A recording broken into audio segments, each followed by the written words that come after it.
स्वागत है इस नए एक्सप्लेनर में। चलिए सीधे आज के इस डीप डाइव में उतरते हैं।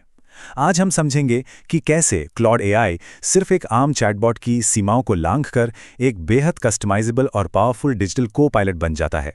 तैयार हैं? तो चलिए शुरू करते हैं। सबसे पहले इस नंबर पर गौर कीजिए, 400 मीटर्स। अब ये कोई मामूली नंबर नहीं है। ये वो दूरी है जो नासा के एक रोवर ने 2025 में मंगल ग्रह पर तय की थी। और सबसे हैरान कर देने वाली बात पता है क्या है? इसे पूरी तरह से इसी एआई ने चलाया था। खुद जमीन का विश्लेषण किया, खतरे पहचाने और कोड कमांड्स भी लिखे। बिल्कुल किसी साइंस फिक्शन मूवी जैसा लगता है ना? पर यह एकदम सच है। तो इस एक्सप्लेनर में हम कुछ अहम पड़ावों से गुजरेंगे। हम शुरुआत करेंगे नेक्स्ट जेन एआई असिस्टेंट के बेसिक्स से, फिर प्लेटफॉर्म्स और प्लान्स को समझेंगे। इसके बाद मेगा प्रॉम्प्ट्स, वर्कस्पेस और आर्टिफैक्ट्स के जरिए ऐप्स बनाने के तरीके देखेंगे और अंत में ऑटोनॉमस प्लगइन्स जैसे एडवांस सुपर पावर्स की बात करेंगे। चलिए सबसे पहले सेक्शन की तरफ बढ़ते हैं, the next gen AI assistant. देखिए, एंथ्रोपिक द्वारा बनाया गया ये कॉन्वर्सेशनल एआई मॉडल 18 साल या उससे अधिक उम्र वालों के लिए है। अब इसे वेब ब्राउज़र पर तो बड़ी आसानी से चलाया जा सकता है, लेकिन असली जादू इसके डेस्कटॉप एप्लीकेशन में छिपा है। चाहे मैक हो या विंडोज़, डेस्कटॉप वर्जन तुरंत रिस्पॉन्स देता है। और सबसे बड़ी बात, इसमें सीधे प्लगइन्स इंस्टॉल करने और अपनी खुद की पर्सनल स्किल लाइब्रेरी बनाने जैसी एक्सक्लूसिव सुविधाएं मिलती हैं। तो अगर सीरियस काम करना है तो डेस्कटॉप ऐप ही बेस्ट है।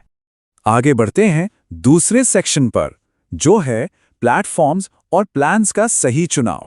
अब ये जानकारी बहुत दिलचस्प है, क्योंकि ये दिखाती है कि हमारी ज़रूरतों के हिसाब से इकोसिस्टम कैसे काम करता है। इसका फ्री टियर बस आजमाने के लिए एकदम परफेक्ट है, जहां सेशन लिमिट हर 5 घंटे में रीसेट होती है। लेकिन असली पावर आती है प्रो प्लान के साथ। इसमें अपग्रेड करते ही बेहद स्मार्ट और डिटेल ओरिएंटेड ओपस मॉडल का एक्सेस मिल जाता है। और अगर काम बहुत ज़्यादा है तो मैक्स टियर है ना, ये भारी ट्रैफिक के दौरान भी बिना किसी रुकावट के सबसे तेज एपीआई स्पीड देता है। अब आते हैं तीसरे और बहुत ही क्रूशियल सेक्शन पर, मास्टरिंग द मेगा प्रॉम्प्ट।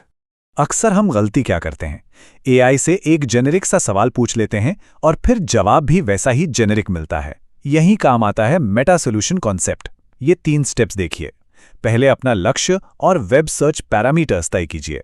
फिर खुद जवाब मांगने के बजाय एआई को ही निर्देश दीजिए कि वो उस लक्ष्य को पाने के लिए सबसे बेहतरीन प्रॉम्प्ट खुद लिख कर दे। और आखिर में उस नए जनरेट किए गए प्रॉम्प्ट को वापस सिस्टम में डालिए। फिर देखिए नतीजे कितने सटीक और शानदार आते हैं। इस कोड पर ध्यान दीजिए। कस्टम इंस्ट्रक्शंस असल में बैकग्राउंड गाइडलाइंस की तरह होते हैं। मान लीजिए हम सेटिंग्स में पहले ही बता दें कि भाई बुलेट पॉइंट्स का इस्तेमाल मत करना, या किसी बिजनेस का टोन पहले ही फिक्स कर दें, तो क्या होगा? हर बार जवाब ऑटोमेटिक रूप से उसी स्टाइल में आएगा। बार बार याद दिलाने की झंझट ही खत्म। ये प्रोडक्टिविटी बढ़ाने का एक जबरदस्त तरीका है। चलिए अब चौथे सेक्शन की ओर चलते हैं, वर्कस्पेस, स्किल्स और विजन। यही वो जगह है जहां ये इंटरफेस एक आम चैट विंडो से आगे बढ़कर एक परमानेंट डिजिटल एम्प्लॉय बन जाता है। प्रोजेक्ट्स का मतलब है एक डेडिकेटेड वर्कस्पेस। इसमें हम ईमेल गाइडलाइंस की पीडीएफ जैसे रेफरेंस डॉक्यूमेंट्स हमेशा के लिए सेव कर सकते हैं, ताकि जब भी कोई रूटीन काम हो, जैसे प्रमोशनल ईमेल लिखना, तो एआई हमेशा तय नियमों का ही पालन करे। इसकी विजन क्षमता तो लिटरली कमाल की है। कोई भी इमेज अपलोड करके उसका क्रिटिकल एनालिसिस तुरंत करवाया जा सकता है। वेबसाइट के लैंडिंग पेज पर कन्वर्जन बढ़ाना हो, यूट्यूब थंबनेल को कंपैरेटिव से कंपेयर करना हो, या टैक्स स्प्रेडशीट पढ़कर खर्चे कैटेगराइज करने हो, ये सब कुछ सेकंड्स में कर देता है। और फिर आते हैं स्किल्स। ये कोई ऑटोनॉमस एक्शन नहीं लेते, बल्कि सेव किए गए स्ट्रक्चरल आउटलाइंस की तरह काम करते हैं। मतलब अगर कोई खास फॉर्मेटिंग चाहिए, जैसे इमोजीज के साथ लिंक्डइन पोस्ट, तो उसका स्ट्रक्चर एक जिप फाइल की तरह डाउनलोड करके स्किल लाइब्रेरी में सेव किया जा सकता है, ताकि अगली बार नया कंटेंट बनाते समय बिल्कुल वही कंसिस्टेंट फॉर्मेट मिले। अब बात करेंगे 5वें सेक्शन की, जो शायद सबसे एक्साइटिंग है, आर्टिफैक्ट्स के साथ ऐप्स बनाना। ये सच में इस पूरे इकोसिस्टम का सबसे माइंड ब्लोइंग क्रिएटिव फीचर है। आर्टिफैक्ट्स का मतलब है पूरी तरह से फंक्शनल वेब एप्लीकेशंस। और मजे की बात, इन्हें सीधे चैट विंडो के अंदर बनाया जा सकता है। बिना एक भी लाइन कोड लिखे कोई भी इंसान तुरंत सॉफ्टवेयर डेवलपर बन सकता है, और इन्हें लिंक्स के जरिए पब्लिश या बाहरी वेबसाइट्स पर एम्बेड भी किया जा सकता है। इनके इस्तेमाल की तो कोई सीमा ही नहीं है। 2026 के स्टेट कानूनों के हिसाब से लीगल डॉक्यूमेंट्स जनरेट करने हों, जेपीजी को पीएनजी में बदलने वाला टूल बनाना हो, बिजनेस के लिए क्यूआर कोड्स बनाने हों, या फिर एक पूरा टर्न बेस्ड वीडियो गेम ही क्यों ना बनाना हो, सब कुछ मुमकिन है। चलिए अब अपने आखिरी और छठे सेक्शन पर आते हैं, ऑटोनॉमस प्लगइन्स और डिस्पैच। यहीं आकर इस सिस्टम को बाहर की दुनिया से कनेक्ट होने की असली ताकत मिलती है। कनेक्टर्स बाहरी डेटा सोर्स के लिए एक सेफ ब्रिज का काम करते हैं। जैसे ये कनेक्टेड जीमेल इनबॉक्स को स्कैन करके आने वाले बिल्स की जानकारी दे सकते हैं, या स्ट्राइप इनवॉइस पढ़कर मंथली एनालिसिस कर सकते हैं, वो भी पूरी सुरक्षा के साथ, बिना इजाजत कोई अनचाहा एक्शन लिए। लेकिन गेम पूरी तरह तब बदलता है जब एमसीपी प्लगइन्स की एंट्री होती है। इनके जुड़ते ही एआई सिर्फ मूक दर्शक नहीं रहता, बल्कि एक एक्टिव प्लेयर बन जाता है।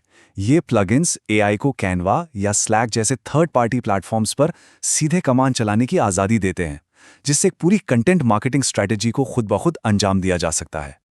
और अब बात करते हैं डिस्पैच की, जिसे को-वर्क फीचर भी कहते हैं। यहीं पर ये एआई एकदम इंसानों की तरह काम करने लगता है। ये लोकल कर्सर का कंट्रोल अपने हाथ में ले सकता है और कंप्यूटर के डेस्कटॉप सॉफ्टवेयर को अपने आप ऑपरेट कर सकता है ना? बिल्कुल हैरान कर देने वाला। इसकी आज़ादी और क्षमता का एक ज़बरदस्त उदाहरण देखिए। बस एक कमांड दीजिए कि फाइनल कट प्रो खोलो और नया प्रोजेक्ट बनाओ, और ये बिना कीबोर्ड या माउस को छुए खुद से उस कॉम्प्लेक्स वीडियो एडिटिंग ऐप को खोलेगा और सब कुछ सेट कर देगा। लिटरली हमारे काम करने का पूरा तरीका ही बदल रहा है। तो इन सबको देखने के बाद एक बहुत ही बड़ा सवाल मन में आता है, क्या एआई सच में अगला ऑटोनॉमस एम्प्लॉय बनने वाला है, जो तकनीक मंगल ग्रह पर रोवर चला सकती है और डेस्कटॉप सॉफ्टवेयर को खुद नेविगेट कर सकती है? उसे देखकर तो यही लगता है कि वो दिन दूर नहीं जब डिजिटल असिस्टेंट पूरी तरह से आत्मनिर्भर वर्कर्स बन जाएंगे। इस एक्सप्लेनर में बस इतना ही। इन एडवांस फीचर्स ने यकीनन सोचने पर मजबूर कर दिया है ना? अगली बार तक के लिए अलविदा।